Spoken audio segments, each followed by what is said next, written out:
Good morning, study time only. Today is Monday, 27 July 2020 and we are going to discuss The Hindu analysis. तो देख लेते हैं कौन कौन से इंपॉर्टेंट आर्टिकल्स, कौन कौन से इंपॉर्टेंट न्यूज़ आज हम डिस्कस करने जा रहे हैं। तो सबसे पहले यहाँ पे आप देख पा रहे होंगे 200 proposal from China wait for security clearance by MHA ministry of home affairs. तो यहाँ पे जो सिक्योरिटी का क्लियरेंस है वो यहाँ पर रोक के रखा गया है। मतलब एक तरीके से देखते हैं क्लियरेंस मिलता है कि नहीं मिलता है मिनिस्ट्री ऑफ होम अफेयर्स के द्वारा, कि जो बाहर से फॉरेन डायरेक्ट इन्वेस्टमेंट आते हैं तो बाहर से जो चाइना के द्वारा, क्योंकि बहुत ज़्यादा कंट्रोवर्सी हमारी इंडिया और चाइना की भी चली है, देखते डिस्प्यूट देखने को मिला, तो जिसकी वजह से ये सारी चीज़ें निकल के आई हैं।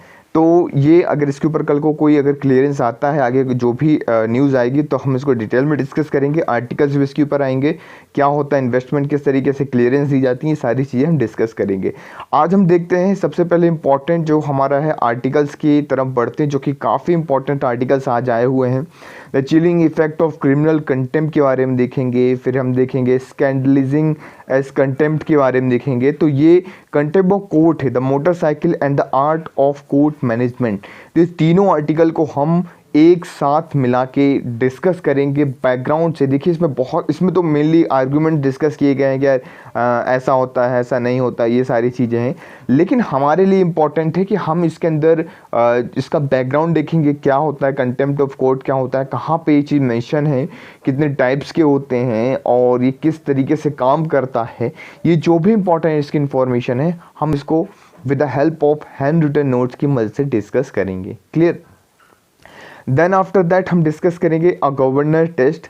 ये गवर्नर टेस्ट के बारे में डिस्कस किया जा रहा है, तो इसके ऊपर मैंने आप लोगों के लिए आज एक मेंस का क्वेश्चन भी रखा हुआ है, जो हम डिस्कस करेंगे किस तरीके से मेंस के क्वेश्चन को आप गवर्नर के ऊपर अगर कभी आता है, वो प्रीवियस ईयर का क्वेश्चन है, स्टेट PCS का क्वेश्चन उठाया मैंने, तो किस तरीके से छोटे छोटे क्वेश्चन को भी हम इस तरीके से डिस्कस करेंगे। वो चीज़ हम डिस्कस करेंगे, वे फॉरवर्ड कैसे लिखा जाए और किस तरीके से आपको चार्ट बनाया जाए, वो सारी चीज़ें हम डिस्कस करेंगे।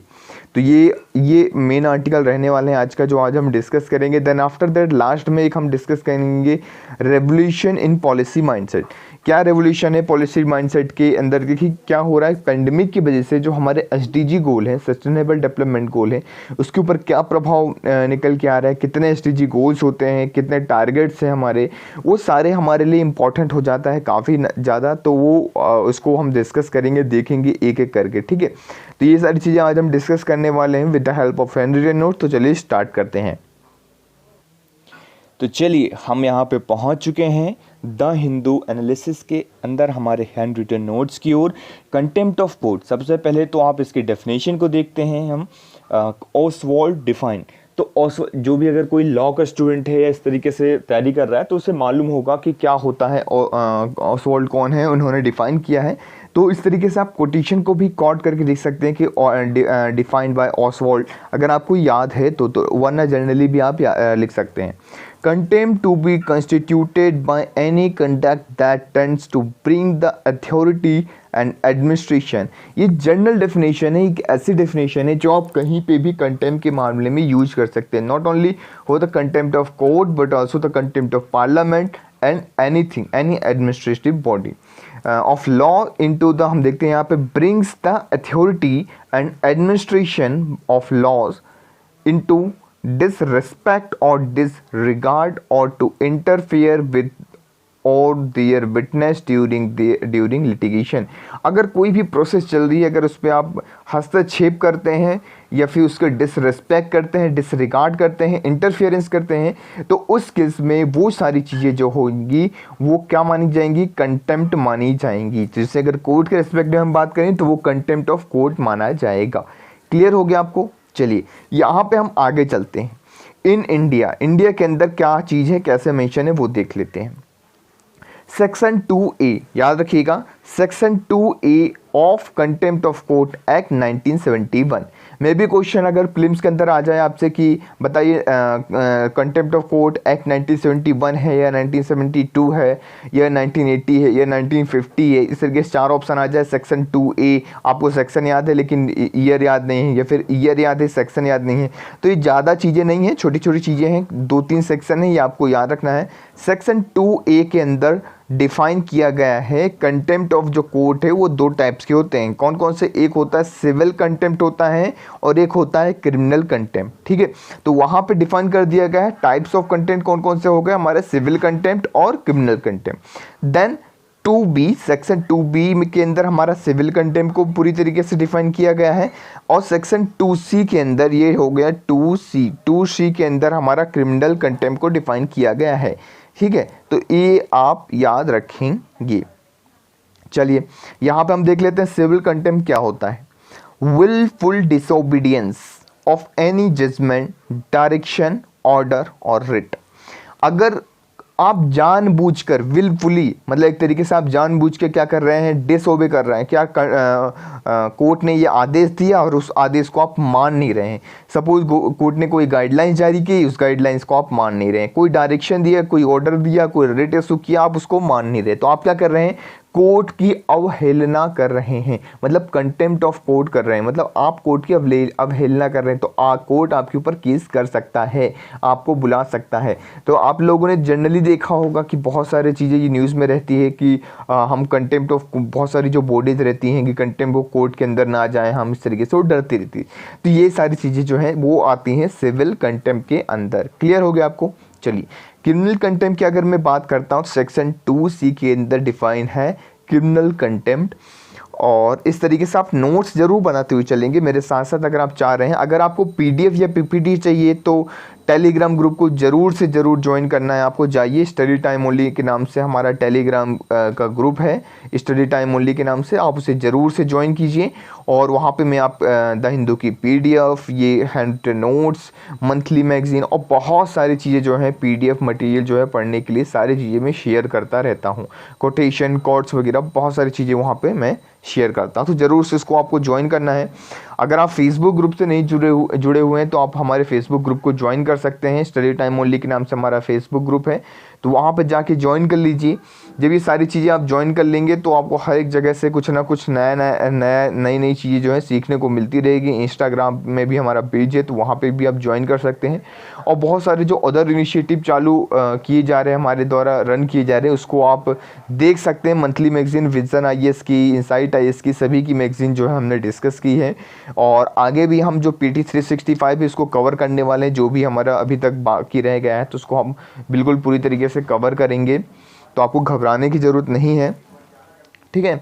और एक छोटी सी इन्फॉर्मेशन और कि नेक्स्ट कुछ ही टाइम में हम जो है हैंड रिटन नोट्स की मदद से, मैंने आपको प्रॉमिस किया था कि मैं स्पेक्ट्रम की पूरी बुक को हम लोगों ने नोट्स तैयार कर लिए हैं with the help of handwritten notes. तो वो आपको मैं बिल्कुल बताऊंगा किस तरीके से एक एक चैप्टर को, आपको कुछ नहीं करना है, आपको जस्ट उस लेक्चर को देखना है हमारे, और उसके बाद अपने को अगर आप चाह रहे हैं तो आप बुक को भी रीड कर सकते हो। आपको बुक रीड करने में बहुत आसानी हो जाएगी और सारी चीज़ें आपकी क्लियर हो जाएंगी, बिल्कुल कोई दिक्कत नहीं होगी। तो वो मेरी जिम्मेदारी है, तो आपको बस लेक्चर को शेयर करना है ज़्यादा से ज़्यादा लोगों तक, ठीक है। चलिए हम देख लेते हैं सेक्शन 2C हमारा क्या कहता है। Publication by words, spoken, written and sign. अगर आप बोल के, वर्ड्स के थ्रू, किसी साइन के थ्रू या लिखते हुए, आज जैसे कि अगर ये मुद्दा उठाया गया था कि जो सुप्रीम कोर्ट के ऑनरेबल जो चीफ जस्टिस ऑफ इंडिया है वो इस तरीके से बाइक में 10 लाख की बाइक है, तो ऐसे बाइक में घूम रहे थे या मतलब एक तरीके से बैठे हुए थे, सेल्फी ले रहे थे, जो भी, देखिए स्टैंड भी लगा हुआ है, तो आप यहाँ पे उनको डर था कि मतलब गिर न जाए, इससे शायद वो सेल्फी ले रहे हों, फ़ोटो खिंचवा रहे हों, तो इस वजह से। तो कुछ लोग क्या होता है, जब इस तरीके से कभी कभी चीज़ें देखते हैं तो आपके माइंड में जनरली होगा कि यार इनकी सैलरी कितनी होगी, फिर आप कैलकुलेट करने लग जाएंगी कि यार ये बाइक इतने रुपये की, तो मतलब इन्हें कहीं ना कहीं किसी न किसी केस में इन्होंने पैसा लिया होगा। तो इस तरीके से आप क्या हो जाता है कि आप कैलकुलेट करने लग जाते हैं। जनरली बहुत सारे लोग जो कैलकुलेट करने लगे, तो उनके ऊपर बहुत सारे लोगों ने यहाँ पे ट्वीट किया है, तो ट्विटर के जरिए बहुत सारी चीज़ें, तो वही सारी चीज़ें जो हैं आज बात की जा रही है कि क्या ये कंटेम्प्ट ऑफ कोर्ट है या क्या सारी चीज़ें हैं। तो यहाँ पे अगर आप किसी भी बहुत पब्लिकेशन के थ्रू अगर आप पब्लिश कर रहे हैं इस तरीके से चीज़ों को, तो रिटन के थ्रू, वर्ड्स के थ्रू, स्पोकन, साइन के थ्रू, तो कोई भी इस तरीके से मैटर जो कि अदर एक्ट को डिसोबे करता है, तो वहाँ पे डिसरिस्पेक्ट करता है, तो ये कंटेम्प्ट ऑफ कोर्ट के अंदर आ जाएगा, ये क्रिमिनल कंटेम्प्ट के आएगा अंदर, ठीक है। तो ये आपको समझना है। Jurisdiction to punish for the contempt touches upon 2 fundamental right of citizen. तो 2 फंडामेंटल राइट सिटीजन के जो है यहाँ पे टच करता है अगर जुरिडिक्शन होता है कंटेम्प्ट ऑफ कोर्ट के तहत। देखिए बहुत सारी चीज़ें होती हैं, जनरली एक ऐसी भी चीज़ें होती है कि सपोज आपने कुछ बोला, आप पॉजिटिव क्रिटिसिज्म कर रहे हैं, लेकिन कोर्ट को अच्छा नहीं लगा और कोर्ट ने बोल दिया ये कंटेम्प्ट ऑफ कोर्ट है और आपके ऊपर केस कर दिया, तो ऐसा भी हो सकता है। तो उसमें क्या हो गया, आपका जो फ्रीडम ऑफ एक्सप्रेशन था वो छीन लिया गया एक तरीके से, उसका अब हिलना हो रही है, आपका जो फंडामेंटल राइट था। फिर राइट टू पर्सनल लिबर्टी, आपकी कुछ पर्सनल लिबर्टी, उसके ऊपर भी एक तरीके से हस्तक्षेप किया जा रहा है। अब इस तरीके से बहुत सारी चीज़ें, जैसे ये जो अभी वर्डिक्ट निकल के आया है कि कुछ लोगों ने ट्वीट किया, तो वो क्रिमिनल कंटेम्प्ट ऑफ कोर्ट के अंदर आ रहा है। तो वही सारी चीज़ें बहुत सारी एक तरीके से कह लीजिए आपकी कंट्रीज़ हैं जिन्होंने इसको बंद किया है, इसके ऊपर रोक लगाया है, और या फिर इसको पूरी तरीके से डिफ़ाइन किया है। अब देखिए क्या हो रहा है, कंटेम्प्ट ऑफ को बहुत अच्छी तरीके से क्लियर लाइन में डिफाइन नहीं है, तो आप किसी भी चीज़ को उठा के वो कंटेम्प्ट ऑफ कोर्ट बोल देते हैं कि यार कंटेम्प्ट ऑफ कोर्ट है और उसके ऊपर केस चालू हो जाएगा। तो ऐसा नहीं है, हमें इसकी एक प्रॉपर डेफिनेशन लेके आने की ज़रूरत है कि हम प्रॉपर इसकी बात करें कि क्या चीज़ें होंगी कंटेम्प्ट ऑफ कोर्ट। अगर कोई पॉजिटिव क्रिटिसिज्म कर रहा है तो क्या ऐसा तो नहीं कि वो भी कंटेम्प्ट ऑफ कोर्ट हो जाएगा। अब जनरली आप लोग भी घर के अंदर बोलते रहते होंगे, लेकिन उसका कोई असर नहीं होता है, वो इतनी बड़ी चीज़ें नहीं मानी जाती हैं। लेकिन एकदम से अगर कोई ऐसा पर्सन बोल देता है जो कि बहुत बड़ी अथॉरिटी में है, तो उससे क्या होता है, लोगों की जो कह लीजिए विश्वास है जो एक तरीके से वो घटने लग जाता है इतने बड़े बड़े इंस्टीट्यूशन के ऊपर से। अगर कोई बड़े बड़े लोग जो हैं इस तरीके से नेगेटिव वर्डिक्ट देते हैं, तो उनका जो विश्वास है वो वहाँ से क्या होने लग जाता है, घटने लग जाता है। इसलिए उसको कंटेम्प्ट ऑफ कोर्ट कहा जाता है। यहाँ पे कुछ टाइप्स की बात की जा रही है, जैसे कि 3 फोल्ड क्लासिफिकेशन दिया है कंटेम्प्ट ऑफ कोर्ट में। जनरली आपको याद रखने की जरूरत है, स्कैंडलाइजिंग द कोर्ट इटसेल्फ, अगर कोर्ट की अवहेलना कर रहा है, कोर्ट की चीज़ों को जो कोर्ट बोल रहा है उसको नहीं मार रहा है डायरेक्टली, तो वो कंटेम्प्ट ऑफ कोर्ट के अंदर आ जाता है। Abusing parties who are concern in the cause in the presence of court, तो कोर्ट के प्रेजेंस में आप किसी पार्टी को या फिर जो भी वहाँ पे लड़ रहा है उसको अगर अब्यूज़ करते हैं, इस तरह की चीज़ों करते हैं, वो कंटेम्प्ट ऑफ कोर्ट है। मतलब कि आपको उसको रिस्पेक्ट करनी है यार, कि सामने कोर्ट बैठा हुआ है, इतना बड़े जजेस बैठे हुए हैं, तो आप उनके रिस्पेक्ट करिए। आप कुछ भी किसी को इस तरीके से अब्यूजिव वर्ड, इस तरीके से अब्यूज़ यूज़ नहीं कर सकते। तो ये सारी चीज़ें जो इसके अंदर prejudicing the public before the cause of hurt, तो ये सारी चीज़ें इसके अंदर आ जाती हैं। तो ये आपको एक जनरल सी चीज़ें आप लोगों ने देख ली होगी। देखिए काफ़ी अच्छा आर्टिकल था। ये आपको ना क्या बोलते हैं, आपको लक्ष्मीकांत बुक के अंदर देखने को मिलेगा, ना आप डीडी बसु के अंदर ये सारी चीज़ें देखने को मिलेंगी। तो ये जनरल सी चीज़ें होती हैं, इसके ऊपर क्वेश्चन राइज हो जाता है, और जो लोग इस तरीके से बस बुक्स पढ़ के रह जाते हैं तो उनको लगता है कि यार कहाँ से आ गया क्वेश्चन, यार ये तो बड़ा टफ पेपर था। बस ऐसा नहीं होता है, टफ पेपर कुछ भी नहीं होता है, ये आपको समझना है। तो अगर आप द हिंदू के एनालिसिस को अच्छे से देखते हैं, द हिंदू को अच्छे से पढ़ते हैं, न्यूज़पेपर को, तो क्या होगा, एट द एंड देखने को मिलेगा कि जो आपके इस तरीके से एडवांस टॉपिक हैं, इसे आप कह लीजिए कि ये एडवांस टॉपिक है, आपका स्टैटिक टॉपिक है जो कि बहुत ज़्यादा एडवांस है, जो हम क्या करते हैं डेराइव टॉपिक से, करंट अफेयर्स के, तो वो हम उसको एडवांस टॉपिक कह सकते हैं। तो आप यहाँ पे एडवांस टॉपिक की स्टडी कर रहे हैं, तो आपका कुछ भी नहीं छूटेगा। आपने बेसिक को बुक से कर लिया, फिर एडवांस टॉपिक को आप यहाँ से कर रहे हैं, तो आपको बिल्कुल कुछ भी नहीं छूटेगा और सारे क्वेश्चन को आप सॉल्व करके जरूर से ले जाएंगे। ठीक है, अब देखिए गवर्नेंस टेस्ट वाला इसको हम देखेंगे, लेकिन बिफोर दैट हम एक ये सस्टेनेबल डेवलपमेंट गोल वाला देखेंगे आर्टिकल, क्योंकि इसके बाद जो है मैं आपको ये बताऊंगा किस तरीके से क्वेश्चंस को डिस्कस करूंगा मैं। तो ये सारी चीज़ें मैं यहाँ पे आपको डिस्कस करूंगा। तो इसको हम देख लेते हैं पहले, a revolution in policy mindset. Sustainable development goal, कितने गोल्स हैं हमारे, टोटल हमारे 17 गोल्स हैं और 169 टारगेट्स हैं। क्लियर, 17 के 17 गोल्स आपको याद होना चाहिए। तो चलिए हम देख लेते हैं, एक बार रिवीजन कर लेते हैं अपने सभी के सभी 17 गोल्स को, जो कि हमारे हैं सस्टेनेबल डेवलपमेंट गोल्स। यहाँ पे आप देख पा रहे होंगे कि पहला गोल्स क्या है हमारा, नो पॉवर्टी। आपको आपको कुछ लोगों को क्वेश्चन आता है कि सर आपको क्या नंबर वाइज याद रखना है। यस, आपको नंबर वाइज याद रखना है। SDG 1 कौन सा है, SDG 2 कौन सा है, SDG 3 कौन सा है, ये काफ़ी इंपॉर्टेंट हो जाता है, आपको इस तरीके से याद रखना है। तो sustainable development goal 1, sustainable development goal 2, 3। पहला क्या है, नो पॉवर्टी। अगर पॉवर्टी नहीं रहेगी, गरीबी नहीं रहेगी, तो क्या होगा, मैं इसको थोड़ा सा अच्छे से आज क्लियर कर देता हूँ आप लोगों को। ठीक है, अगर गरीबी नहीं रहेगी तो क्या होगा, आप भूखे नहीं रहेंगे, सेकंड गोल पूरा हो जाएगा एक तरीके से। मतलब नो पॉवर्टी, फिर क्या है, जीरो हंगर। अगर आपकी भूख अच्छे से अगर आपकी फुलफिल हो रही है, आप खाना अच्छे से खा पा रहे हैं, तो आपका हेल्थ अच्छा रहेगा। तो अब क्या रहेगा, good health and wellbeing. Good health wellbeing रहेगा तो आप पढ़ाई अच्छे से कर पाएंगे, ठीक है। तो आपको क्या हो जाएगा, क्वालिटी एजुकेशन मिल पाएगी। अब देखिए इस तरीके से हम ये याद करने का तरीका है और कुछ नहीं, जनरली कि अगर आप चाहें तो एक दूसरे को रिलेट करके याद रख सकते हैं। क्वालिटी एजुकेशन होगी, क्वालिटी एजुकेशन होगी तो आप जेंडर को इक्वलिटी दे पाएंगे। देखिए जो एजुकेटेड पर्सन होते हैं वही तो इक्वलिटी दे पाते हैं कि यार चलो ठीक है, इक्वलिटी सबको देना चाहिए कि यार हो गया, मेल और फीमेल जो है इक्वल्स हैं। आप कैसे समझ जाएंगे, अगर आप अच्छे से एजुकेट हैं, आपको चीज़ों को समझ रहे हैं, तभी इन सारी चीज़ों को आप कर पाएंगे, ठीक है। अगर जेंडर इक्वलिटी रहेगी, सारी चीज़ें सब मिलके साथ में काम करेंगे तो हम एक नया इन्वायरमेंट को अच्छा कर पाएंगे, क्लीन वाटर कर पाएंगे, सैनिटाइजेशन वगैरह को अच्छे से कर पाएंगे, ठीक है। तो ये फिर अफोर्डेबल क्लीन एनर्जी की तरफ हम बढ़ पाएंगे जब हम कोशिश कर पाएंगे कि हम क्लीन एनर्जी, देखिए यहाँ पे आ गया एक क्लीन वाटर, फिर आ गया फिर से क्लीन एनर्जी। तो क्लीन वाटर और फिर क्लीन एनर्जी, 7वें नंबर पे कौन सा है, क्लीन एनर्जी। 8वें नंबर पे क्या है, decent work and economic growth. फिर आपको क्लीन एनर्जी होगी तो आपकी क्या होगी, इकोनॉमिक ग्रोथ होगी। जनरल चीज़ें, पॉल्यूशन कम होगा, इकोनॉमिक ग्रोथ बढ़ेगी। अगर आप बहुत सारी चीज़ें देखें, सोलर पावर प्लांट वगैरह यहाँ वहाँ डालेंगे, इस तरीके से करेंगे तो ये देखने को मिलेगा। इंडस्ट्री, इनोवेशन, इंफ्रास्ट्रक्चर मिलेगा। इकोनॉमिक ग्रोथ कैसे होगी, आपको इंडस्ट्री लगानी पड़ेगी, इंफ्रास्ट्रक्चर को बढ़ाना पड़ेगा, इनोवेशन को बढ़ावा देना पड़ेगा। तो जब इस तरीके की चीज़ें करेंगे तो अब क्या होगा, ये सारी चीज़ें बढ़ेंगी।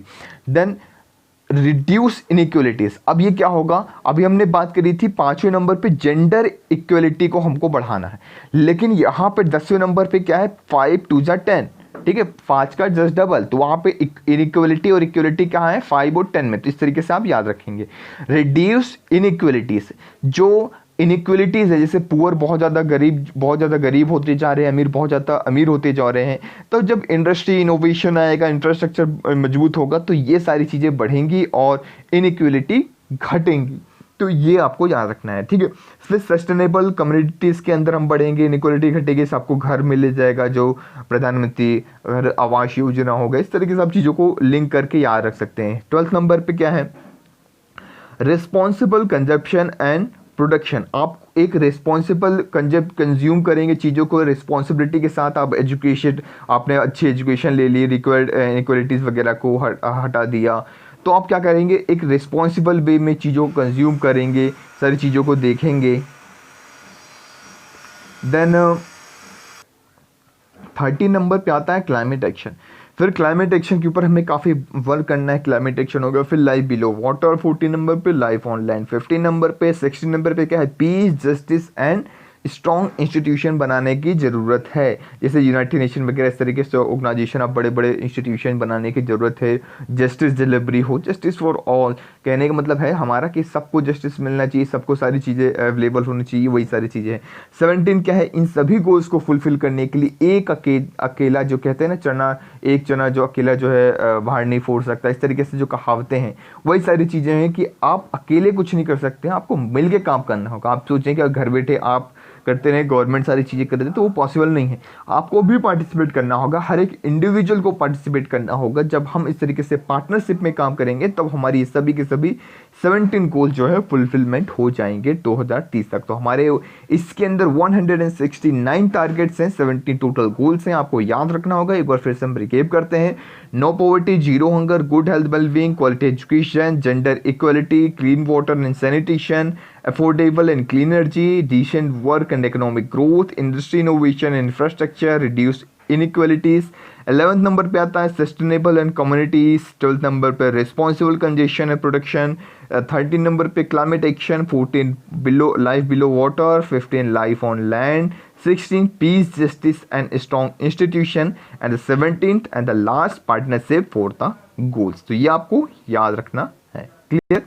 अब देखिए इसके अंदर कुछ कंट्रीज जो हैं पेंडेमिक के टाइम पे यहाँ पे कुछ लोगों ने ऐसा वर्क किया है कि जैसे कि countries have taken the step to extend the universal health coverage जो होगा, स्ट्रेंथ किया इसको, सोशल प्रोटेक्शन सिस्टम को बढ़ाया है, कैश ट्रांसफ़र किया है, डायरेक्ट डीबीटी जो डायरेक्ट बेनिफिट ट्रांसफ़र हो गया हमारा, ठीक है, कैश ट्रांसफ़र आप लोगों को भी देखने को मिला होगा। जो स्टिमुलस पैकेज था उसके अंदर भी कैश ट्रांसफ़र का प्रावधान था। फूड का डिस्ट्रीब्यूशन काफ़ी ज़्यादा जो हुआ लॉकडाउन के टाइम में, बहुत सारी चीज़ों को फूड डिस्ट्रीब्यूशन वगैरह हुआ है, तो ये सारी चीज़ें देखने को मिली हैं, वल्नरेबल हाउस होल्ड्स वगैरह। तो ये इसको आपको याद रखना है, क्लियर। इंक्लूसिव एंड अकाउंटेबल, क्या इंक्लूसिव हो गया, अकाउंटेबल हो गया, और गवर्नेंस हो गया, इसको बढ़ाना है, यूनिवर्सल हेल्थ इंश्योरेंस को बढ़ाना है, रेजिलेंस ऑक्स को बढ़ाना है फ्यूचर में। तो ये सारी चीज़ें आपको याद रखना है। क्लियर। गवर्नर्स टेस्ट, अब यहाँ पे मैं आपको बताता हूँ। नेक्स्ट टॉपिक है हमारा गवर्नेंस टेस्ट। यहाँ पे गवर्नर्स की बात की जा रही है, गवर्नर का क्या रोल है, क्या उसका पावर्स हैं, ये सारी चीज़ें बात की जा रही हैं। इसी के ऊपर आज का हमारा मेंस का क्वेश्चन है। Two provision in the constitution to power to summon, prorogue, dissolve and assembly. तो ये पावर होती है, ठीक है। जैसे आर्टिकल 174 के अंदर आप देख लिए, governor to summon the house at the time of the place and see और ही थिंक फिट। मतलब ऐसा नहीं है कि आप असेंबली के अंदर ही बुला रहे हैं और पार्लियामेंट या स्टेट लेजिस्लेटिव असेंबली के अंदर आप उनको बुला रहे हैं। अगर उनको प्रेसिडेंट को या गवर्नर को कहीं पे भी लगता है तो एक बड़े से स्टेडियम में, देखिए आजकल स्टेडियम खाली पड़े हुए हैं, कोई क्रिकेट नहीं हो रहा है, कहीं कुछ भी नहीं हो रहा है, गेम्स नहीं हो रहे हैं, तो आप वहाँ बुला सकते हैं। सोशल डिस्टेंसिंग का भी पालन हो जाएगा, बहुत दूर दूर बढ़िया बैठा लीजिए और बीच में स्पीकर जो भी होगा, प्रेसिडेंट वगैरह गवर्नर होंगे, बैठ जाएंगे और ये सारी चीज़ें कर सकते हैं।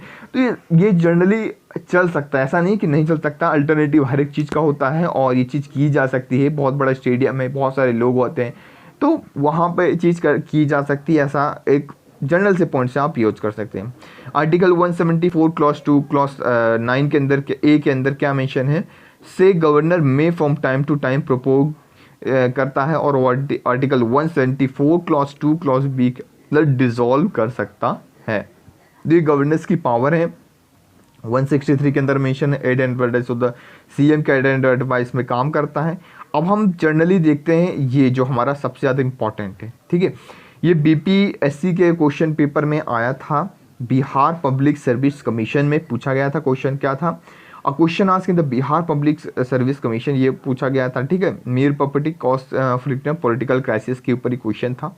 अब इस तरीके से क्वेश्चन जो है राइज होते हैं, करंट अफेयर्स में रहता है और ये पूछ लिया जाता है। आपको लगता है स्टैटिक टॉपिक से है, तो अगर हम डेराइव टॉपिक्स को पढ़ते हैं, स्टैटिक टॉपिक को जिस तरीके से हम चीज़ों को पढ़ा रहे हैं, तो आपको जरूर से क्वेश्चन को सॉल्व करके ले जाएंगे।